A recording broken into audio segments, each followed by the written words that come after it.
El Rompeolas con Javier Rodríguez.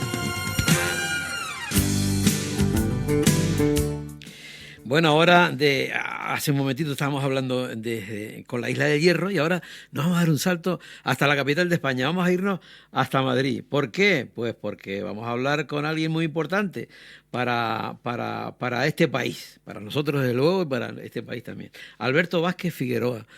Es de todo, escritor, en fin, le ha metido mano a todo. Y ahora tiene una última obra, se llama 1622, El barco de las ratas. Ahora nos va a comentar eso del barco de las ratas porque nosotros desconocemos tantas cosas de nuestra historia, ¿no? Entre ellas esta seguro. Alberto, buenos días. Buenos días. ¿Cómo estamos? ¿Cómo se amanece Madrid, hombre? Pues bueno, hace calor. ¿Sí? Está ahí el día muy bueno y no parece que estemos en octubre. Ya en mi juventud, cuando yo venía a estudiar aquí, cuando yo estaba aquí, en octubre ya solía hacer un frío del demonio, y Sí. los charcos estaban helados y cosas así, andaba todo el día. También debía ser porque entonces tenía uno tanta hambre que estaba bajo de calorías y todo. Había días que no teníamos que quedar cuando yo estudiaba me tenía que quedar si no tenía que ir a clase me quedaba en la cama para no restar calorías porque no tenía para comer. Agüita. Qué tiempo, ¿no? Bueno, en la juventud, pero yo creo que tú te has mantenido siempre tan bien porque tú no has dejado entrar, como Clint Eastwood, dice que no deja entrar al viejo a la casa. No. ¿Eh? ¿Tú qué dices? Yo me encuentro, bueno, eso no es culpa de nadie, sino que jamás estoy enfermo. No recuerdo en toda mi vida haber estado enfermo de nada, por lo menos desde que me mordió aquel murciélago en la Amazonía, pero en realidad nunca que yo recuerde he estado enferma. Una vez me operaron de la próstata, pero eso creo que es obligatorio, más o menos. Sí. Pero es que ni siquiera tengo que tomar una aspirina ni nada de nada, nunca me duele nada. Si un día he comido muy pesado, me tomo medio Alka-Seltzer, que mi mujer se ríe de mí, dice cómo es eso, y se me pasa en el acto.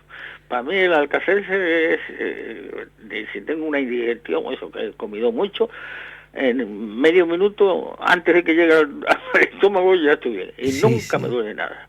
Eso fue muy famoso el Alka-Seltzer en una época, ¿no? Sí, pero era para la borrachera. Los borrachitos se lo tomaban siempre. Y me acuerdo, yo lo veía mucho eso en Venezuela. Aunque yo nunca he tomado alcohol, allí todos los borrachitos lo primero que hacían, como en Venezuela la gente le pega mucho al trago, campanean el vaso, al trago. Al trago. Por la mañana se tomaban un Alka-Seltzer y se quedaban como nuevos. Pero yo lo uso eso solamente cuando he comido muy pesado, un arroz, unos garbanzos o algo así. Pero de salud, gracias a Dios, muy bien. Me moriré, pero no será de gravedad. Será de algo ligero. Qué bueno. Sí, interesante, ¿no? Como tu última obra, 1622, El barco de las ratas, ¿no? Eso yo antes estaba comentando que nosotros desconocemos tanto de nuestra cultura, de nuestra vida, de nuestras historias, ¿no? Pero que esa concretamente yo creo que esa no la sabe muy poca gente. Bueno, esa fue una historia que yo supe, una historia antigua, que es verdad, de los barcos estos que iban de España a América y que volvían las grandes flotas. Es una flota que al ir pasó por Tenerife, y, estuvo en el puerto de Tenerife fondeada, de allí siguió hasta América, estuvo en Cuba y en Honduras y en un montón de sitios, y al regresar pues se había llenado de ratas. En algún puerto pues habían subido las ratas, pero en cantidades inmensas, y durante la travesía de regreso en 1622 era tal la cantidad de ratas que se comían a los perros, a los gatos, a los papagayos que traían entonces. Toda la comida que había a bordo se la comieron, roían la cubas de agua de esta y aparecían muertas dentro de los depósitos de agua. Llegó un momento en que los marineros tenían que trepar por las cuerdas porque les venían persiguiendo las ratas. Todo eso lo cuenta un fraile que iba en ese fray no sé cuántos Vázquez se llamaba como yo, y lo cuenta, claro, muy en el lenguaje de la época, y un poco confuso, y sobre todo mucha cosa divina, todo con citas.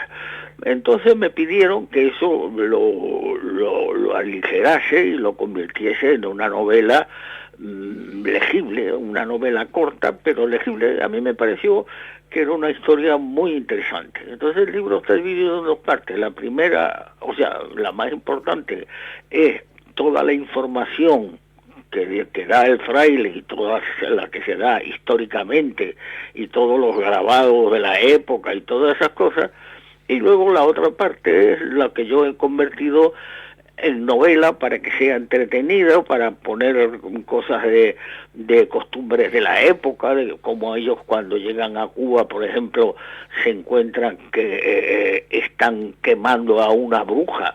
La Inquisición va a quemar a una bruja, a una chica, porque la han acusado de brujería. Claro, y los tripulantes se quedan horrorizados, y lo que intentan es salvar a la chica, ¿no? Que es una pobre chica que no tiene culpa de nada. Lo que pasa es que es muy guapa, y uno de aquellos, o sea, aligerar eso y hacer un relato que sea curioso, y además está muy bien ilustrado, los dibujos, y son, me gusta. Yo que no entiendo nada de pintura, me gusta mucho, y todos los grabados de la época. Y entonces, pues bueno, es una cosa que puede interesarle a... Es decir, que tú, sobre unos hechos que son reales, digamos, Sí. Y luego has hecho una novela, ¿cómo Sí. te puedes imaginar aquella situación, no? O sea, Sí. Eso muchas veces se ha hecho así. O sea, hay una sí. novela histórica, es lo que se llama una novela histórica. Esto... Yo creo que se tiene mucho más, ¿no? Tiene mucho más enganche para la propia historia. Hombre, claro, porque la gente empieza a imaginar, oye, ¿cómo sería esto? ¿Cómo debe ser verte en un barco donde si te encuentras, en cuanto te duermes, se te echan las ratas encima y te muerden por todas partes, y las enfermedades que pegan las ratas, y el terror? ¿Te imaginas que...? Pero ¿y cómo pudieron subir tantas, Alberto? ¿Cómo pudieron subir tantas? ¿O es que se reprodujeron allí? ¿O qué pasó? Tú no has estado. Yo he estado mucho, he navegado mucho, esos 2 años en el Cruz del Sur con el comandante Cousteau, y luego estuve dando con mi barco cuando fui de aquí a la Polinesia, y eso no lo puedes evitar. Tú ves, cuando pones de tierra del puerto al barco, tienes que tener, tiras un cabo. Ese cabo la mayoría de las veces lleva una especie de disco para que las ratas no puedan subir, y porque por el cabo suben perfectamente, ¿no? No, pero hay tanto. Por una autopista. Sí, Entonces se les ponen unos discos de metal para intentar que no, pero la mayoría de las veces se las saltan, y si el barco se ha pegado a tierra por cualquier son demasiado a la borda, se ha pegado al muelle, pues las ratas saltan, vamos. La invasión de ratas en los barcos es lo peor que puede existir.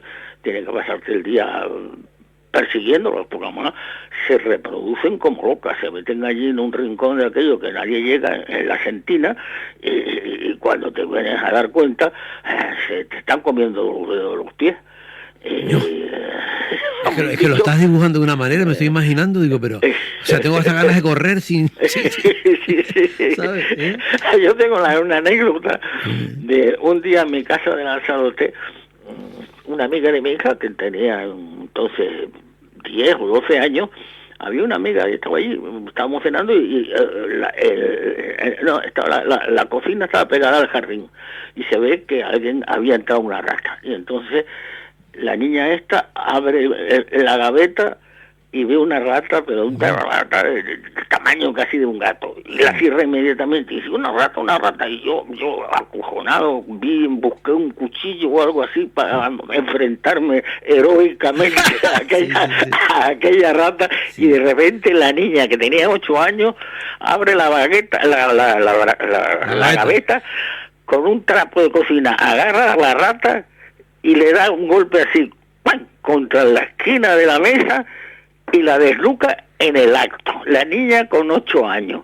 Y yo quedé aterrorizado. Y sin miedo ni nada. Y me dice, no, es que en mi casa, ella vivía en Lanzarote, pero más abajo. Dice, es que en mi casa hay muchas ratas, entran muchas ratas y tengo la costumbre de matarlas. Y yo me quedé, digo, bueno, yo me puedo enfrentar en África a un león o a un gorila o incluso un elefante, pero así, en la cocina de mi casa, enfrentarme a una rata y desnucarla en un segundo, pues no me atrevo. Sí, claro.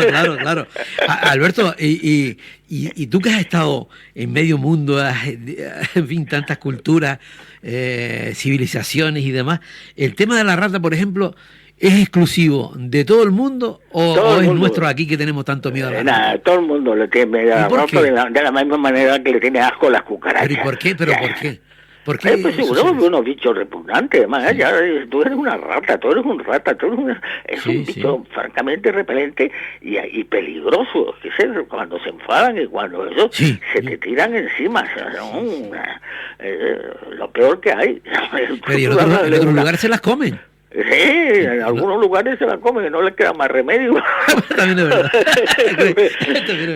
Escucha, claro. El otro bien cocido, como dicen los catalanes, bien cuyito, todo bueno, o sea, bien cocido. La respuesta es, ¿por qué crees tú que se las comen? Claro, cuando no hay otra cosa, te come la rata y el padre de la rata. No, o sea, además, eso es de desde la época prehistórica. Una mujer le nombra una rata y se sube a una silla, y si no hay una silla se sube a lo alto un palo, pero y a muchos hombres les pasa igual. Claro, sí. Claro, no te lo vas a comer si no hay nada. Mira, eso, ¿sabes qué me recuerda? Un amigo mío decía que el padre venía de la guerra y no sé qué, ¿no? Y había pasado tanta hambre que entonces, años después, estaba en una conversación y entonces dice, no, porque esta comida no pega con esto, el vino blanco no, tiene que ser para el pescado, porque el tinto es el bueno, el que pega con la carne y tal. Estaban hablando de pegar, ¿no? De qué pegaba con una cosa y con la otra. Y él que venía de haberlo pasado canuta, digo, mira, aquí lo que no pega es nada con nada. El nada con nada, eso. El nada con nada. Yo cuando estudiaba, ya te digo, pasaba días, los fines de semana sobre todo, que procurábamos no salir para no gastar energía, porque no podíamos. Y hacíamos, lo más curioso, yo llegué a hacer trampa jugando al dominó para poder conseguir, para comprarme un bocadillo de calamares, que era entonces lo que era lo más barato. Un bocadillo de calamares frito costaba una peseta, 1.50. Pues yo era capaz de hacer trampas al dominó para poder comer, porque si no es que me acostaba comer con el estómago vacío, y cuando te encuentras 5 o 6 días con el estómago vacío, te pones de muy mala leche y es capaz no te digo. Oíste, que estabas viviendo bajo mínimo, ¿no? Sí, en esa época, ten en cuenta, yo fui a estudiar a la escuela en el 1900, terminé en el 69, o sea que yo fui en el 66, a un hambre horrorosa en toda España, y la gente lo pasaba fatal. Estábamos en la plena dictadura, todo racionado, todo malísimo. Y bueno, una de las cosas que me salvó fue que por el hecho de ser canario y de haber sido del equipo de natación de Canarias, cuando Cousteau quiso buscar gente que supiera nadar para enseñarles a bucear, porque él acababa de inventar la escafandra autónoma, tuve la suerte que fui de los seleccionados para ir a estudiar con él. Y estudié durante 2 años en el buque escuela, en el Cruz del Sur. Me convertí en uno de los primeros profesores de submarinismo de España. Y como ese barco, el Cruz del Sur, pertenecía a la Marina, pero lo habían dejado como un buque escuela de submarinismo, y se suponía que los submarinistas consumíamos mucha energía, en aquel barco comíamos de maravilla, digamos, lo que no comía nadie. Nosotros teníamos jamones y a cualquier hora del día y de la noche podías pedirle al cocinero que te diera una tortilla, un pedazo de jamón, un filete o lo que sea, porque claro, consumíamos mucha energía. Chiquita suerte tuviste, chiquita suerte, claro. Pasaste de un extremo a otro.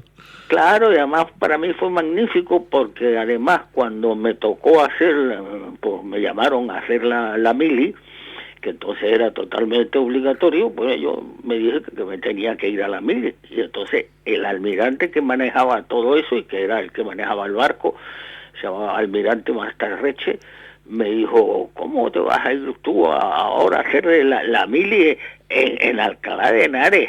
En aviación, cuando tú eres de los 4 únicos profesores de buceo que hay en España. Pues no te digo, pues aquí me... pues no te preocupes. Total, él movió sus hilos y me dijo, te vas a Alcalá de Henares, juras bandera y vuelves al día siguiente.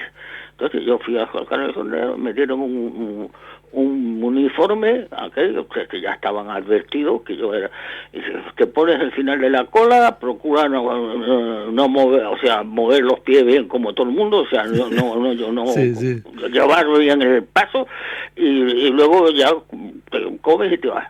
Entonces cuando yo salí con mi uniforme, me acuerdo, pasaban 2 oficiales, 2 tenientes o capitanes así, y de repente se quedan así muy serios, me dicen, ¿tú no saludas? Y, buenos días. Dice, ¿cómo que buenos días? Pero no le hiciste el saludo militar, ¿no? No, yo no le saludé. Y dice, ¿tú no saludas? Dije, buenos días. ¿Cómo que buenos días? Y yo dice, no, hombre, si este es el buceador, bueno, ven aquí, cuéntanos cómo es eso, lo del buceo y tal. Y no me regañaron.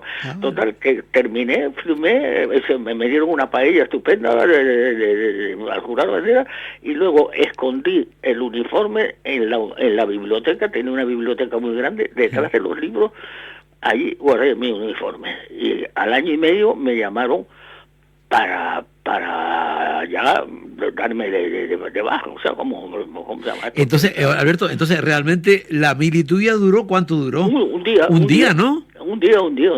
Y además cuando devolví... Coño, es otro récord. O sea, yo creo que eso tienes que adjuntarlo a tu currículum, ¿sabes? No, yo lo he contado varias veces, además tuvo mucha gracia. Qué bueno. Porque cuando devuelvo ya el uniforme, el sargento que estaba aquí, se me queda mirando, dice, tú no has venido durante año y medio. Y yo dije, joder, ahora me lo va a cobrar todo, me va a fastidiar todo. Sí. A ver, pues mira, no has comido durante un año, quiere decir que por no comer recibes tanto, por la masilla no sé qué, total te corresponden 3.000 pesetas. Digo, ¿cómo dice? ¿Qué dice? Y me dio 3.000 pesetas porque no había comido, o sea, me rebajó del rancho por no sé qué, por no sé cuánto, y me dio 3.000 pesetas, que entonces era, para mí aquello era, una fortuna. Y yo dije, coño, pues esto de hacer la mili y ir un día y que te den 3.000 pesetas, es como... Yo creo que es la historia más alucinante que he escuchado de la mili. Además, y tampoco me esperaba yo el final ese de ninguna manera. Y cuando me acuerdo cuando me dio el uniforme, me dice, el año antes cuando me había dado el uniforme, me dice, bueno, está todo de acuerdo. Digo, no, me falta el sombrero. Y dice, ¿cómo que te falta el sombrero? Digo, sí, me da usted todo, pero no tengo sombrero. Eso no se llama sombrero, eso se llama el gorro. ¿Y a mí qué me dice? Para ponerle una cabeza el sombrero, no el gorro. No, mi mili la verdad fue un poco estrafalaria. Pero sin embargo en el Cruz del Sur tuve que currarlo fuerte, porque allí éramos 4, normalmente 3, a veces venía un cuarto, pero éramos 3 normalmente, para 20 y tantos alumnos, y teníamos que bucear y tener cuidado, porque aquellos eran novatos y se podían ahogar, y ahí pues lo pasamos duro. Claro. Una cosa compensa la otra. Claro. A ver, tú hiciste la otra parte, claro. la realidad que viviste fue otra, ¿sabes? No estuviste en el sofá, digamos, ¿no? No. Alberto, No, ¿por qué dice que en esta historia del barco de las ratas se hicieron cosas que nunca se pudieron, que no estaban claras? Y que, por ejemplo, que el que comandaba el tema llegó a sacar al barco cuando no había posibilidades, que había unas tormentas bueno, tremendas. hundieron el barco, o algunos los hundieron a propósito, dejaron que se hundieran porque no podían llegar a puerto con esos barcos y dejaron que se hundieran, o sea, y además estaban todos los barcos, eran muchos. La cuadra era muy grande y había muchos barcos totalmente comidos por las ratas, y entonces otros barcos ya no podían acudir porque también ellos estaban en mala situación y veían como otro barco se estaba hundiendo de los que venían, y ellos no podían acudir, y ya incluso decidieron no ir, porque como si el barco aquel se hundía y la tripulación venía a este barco, recuerda cómo era, o piensa cómo eran los barcos de aquella época, no eran un transatlántico. Claro. Si la tripulación de un barco y las ratas de un barco pasaban al otro, aquel se hundía más rápidamente, o sea que incluso se insinuó que en un momento determinado hubo algunos casos de canibalismo, porque las ratas se lo habían comido todo. Ay, salir ratas y miles de ratas. Mira, y en el carajo, que es donde, el carajo es, ¿cómo es? El carajo es donde, ¿no? El carajo es la parte más alta del palo más alto. En el palo más alto hay un sitio que es donde mandan al vigía a ver, y está allí en lo alto del palo, es una especie de cesta, y entonces eso de mandarte al carajo quiere decir que cuando haces algo malo te mandan a lo alto del barco, allí arriba, donde estás balanceándote, y el que tenga mareo pues allí 10 veces más, y donde si cae un rayo, si hay rayo, el primero que le parte un rayo es o sea, mandarte al carajo, claro, es mandarte al sitio más feo, más peligroso. Ahora sí, allí estamos a salvo de la rata. Pero yo me imagino que todo el mundo se quería ir al carajo para escaparse de la rata. No, es que la rata subiría por ahí para arriba también, ¿no? Pues las ratas suben por un cable, una soga de esta, un cabo de estos suben perfectamente. La rata es un bicho maligno, de verdad. Claro. Dios, tremendo. Alberto, ¿estás agradecido que por primera vez editoriales de aquí, de tu tierra, han apostado por este libro? ¿Quién? Digo que estás contento que editoriales de aquí de la tierra. Bueno, sí, esa editorial ya hace muchos años había publicado también unas obras de teatro mías en Tenerife, cuando yo escribía teatro, pero este es un editor muy curioso, porque además él edita más que nada porque le gusta el oficio, y el libro está perfectamente bien hecho y muy bien ilustrado. La documentación que me aportó era magnífica. Yo lo único que tuve que hacer ahí es coger eso y ponerle cara, ponerle guapo. La verdad que yo lo estoy viendo, oíste, y estoy escuchando lo que me estás diciendo, y por ejemplo la portada, ¿no? Las ratas así con enorme el barco, y te puedes imaginar aquello. Tuvo que ser tremendo. Tremendo, sí. No, y la historia es tremenda. Sí. Yo me imagino, las mujeres sobre todo, al leerlo, se les ponen los pelos de punta. Tengo la madre de un amigo, se lo está terminando. Me está comentando ayer, sí. Pues ahora estoy... Mira, ¿y vas a estar en la feria del libro de Fuerteventura? No creo. Yo ya no estoy para ferias del libro. Oye, yo tengo 88 años y sobre todo, aunque ya te digo, de salud estoy perfecto, a mí me molestan mucho los aeropuertos. Una vez que me subo al avión no me importa, pero el hecho de coger el taxista al aeropuerto, allí tienes que un montón de papeleo, te quitan el cinturón, te quitan los zapatos, te quitan la botella de agua, y luego vas allí eso ya, mira, yo ya no voy ni a la feria. El año pasado fui la última vez a la feria del libro aquí en Madrid y prometí no volver más. Eso es un... Pues ¿sabes por qué te lo digo? Porque te vi en el cartel, por eso te lo digo. Vi que estaba Pues, tu nombre en el cartel, por pues eso te lo digo. Y digo, alguien pues le mira, pues faltaba. viene Vázquez Figueroa a Fuerteventura. No, pues alguien se ha equivocado. Yo no pienso ir, no, ya te digo, no voy ni de aquí Claro. al retiro, que son 10 minutos, no voy a ir, no. ¿Cómo es un día? ¿Cómo es un día la vida de?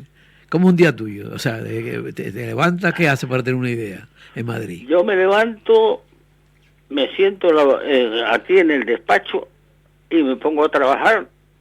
Como a la hora que me dan la comida, ceno a la hora que me dan de cenar, veo una película o veo las noticias y vuelvo a trabajar hasta las 2 de la mañana. Hay veces, ahora llevo unos 3 meses más o menos, bueno, un poco menos, que no salgo de casa, no pongo los pies en la calle. Si los pongo es solamente para cruzar a la casa de enfrente, enfrente, donde hay un restaurante maravilloso que se llama El Pimiento Verde, que es donde mejor se come en Madrid. Tiene 7, pero este de la esquina de mi casa en Quintana es donde mejor se come. A comer ahí, a lo más que admito es que me digan vamos a comer al Pimiento Verde, bueno, hasta ahí llego. Si no, no me llega, no salgo de casa. El otro día me quisieron llevar a un sitio para que me pusieran un trasto de esto para oír mejor, Sí, un aparato de eso. Un aparato de esto, y crucé, era un poco más lejos, a 300 metros, y dije, nada, yo no me quiero poner un audífono de esto, y me acordé de en una ocasión, estaba con su Edmund Rothschild, era uno de los hombres más ricos del mundo, en su despacho, en su banco de Londres.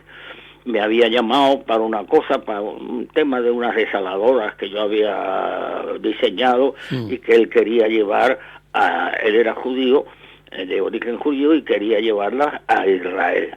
Entonces me invita a Londres y a su banco y a su comedor particular. Y cuando estoy en el comedor, entra un señor y me dice, buenos días, don Alberto. Y yo digo, coño, tan famoso soy yo en Londres. Y me dice, no, es que soy de la Orotava.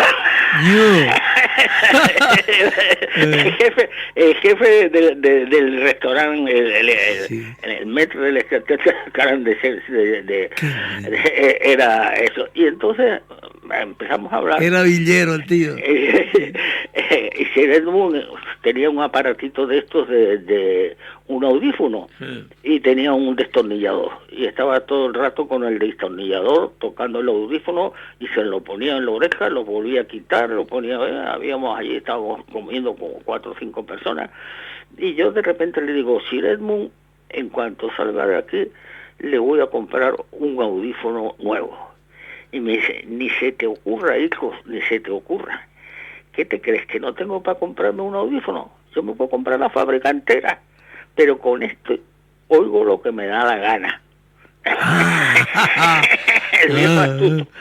Y a mí con la sordera hago lo que eso por este oído que te estoy escuchando, te oigo perfectamente, por el otro no oigo absolutamente nada. Es como si me lo reventé haciendo un pescado. Me lo reventé. ¿Te lo reventaste en qué? ¿Cómo? Haciendo submarinismo. Haciendo submarinismo. Con 22 años y aquí no tengo nada. Se reventó. O sea, todo, tú has estado prácticamente toda tu vida solamente con uno. Desde los 22 años solo de un oído completo. O sea, por el oído izquierdo me echas agua y me sale por la boca. Contra. Y el derecho pues cada día está peor. Y todo el mundo quiere que me ponga un audífono. Pero yo me digo... Yo por teléfono oigo muy bien. El teléfono lo puedo subir el volumen, pues ya está. Ya no quiero... Fíjate, porque estás contando eso, porque yo no hubiera dicho que va, para nada, porque lo estás contando. Alberto, se nos fue el tiempo, muchísimas gracias. Bueno, pues, ese tu libro ¿A dónde se te fue el tiempo? Hablando contigo se me va volando siempre. Mira, 1622, El barco de las ratas. No lo dejen de comprar y de leer, que está flipante, está alucinante. Alberto Vázquez Figueroa. Bueno. Que es un placer. Otro día te llamo, otro día para conversar, porque me encanta hablar contigo, porque quiero que me cuentes las historias cuando tú fuiste y estuviste como responsable de guerra. A mí eso siempre me ha encantado. Y yo creo que nuestros oyentes también gustaría compartir. nueve guerras estuve, y me parece poca. Otro día te llamo y hablamos, ¿vale? Vale, un abrazo. Bueno, un abrazo, Chao, Alberto. chao. Chao, adiós, chao, chao. Bueno, pues nos vamos, otra perrita musical de Taylor Swift.